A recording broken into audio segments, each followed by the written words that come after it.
அனைவருக்கும் வணக்கங்க. இன்றைக்கி நம்ம உடற்கல்வி வகுப்பில் பார்த்திங்கன்னா நம்ம பேட்மிண்டனோடைய டாபிக் பற்றி பார்க்கலாம் வாங்க. முதல்ல பார்த்திங்கன்னா இது வந்து பார்த்திங்கன்னா நம்ம பேட்மிண்டன் வகுப்பு பார்க்குறேங்க. The sport of badminton has origins in ancient civilisation in Europe and Asia அப்படிங்கிற கண்டங்களில் வந்து நம்ம யூரோப்பாவும் ஏசியாவிலையும் வந்து இது முதல்ல நமக்கு ஒரிஜின்ஸ் ஆகிருக்குங்க.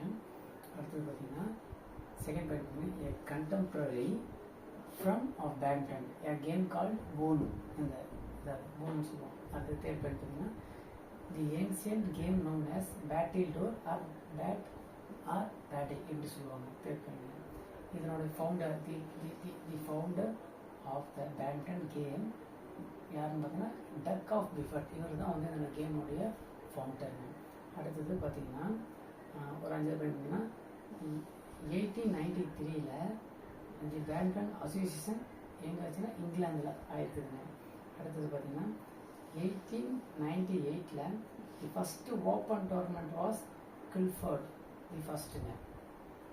அடுத்ததுங்க 7th பாயிண்ட் பார்த்தீங்கன்னா introduced the game in England எப்படி இங்கிலீஷ் சொன்னோம்னா டக் ஆஃப் பிஃபர்ட்ன்றவரால் நம்ம வந்து இது வந்து ஃபார்ம் ஆயிருக்குங்க. அடுத்தது பார்த்தீங்கன்னா 1934 IBF அதாவது international badminton federation was start பண்ணிடுறாங்க, ஃபார்ம் ஆகுதுங்க. அடுத்து 2006 பார்த்தீங்கன்னா IBFA அதை வந்து ரீநேம் பண்ணுறேன். எப்படின்னா வாஸ் ரீநேம்டு பேட்மிண்டன் வேர்ல்டு ஃபெடரேஷனாக நம்ம வந்து ரீநேம் பண்ணிடலாம். இதில் பார்த்தீங்கன்னா தெரியும்.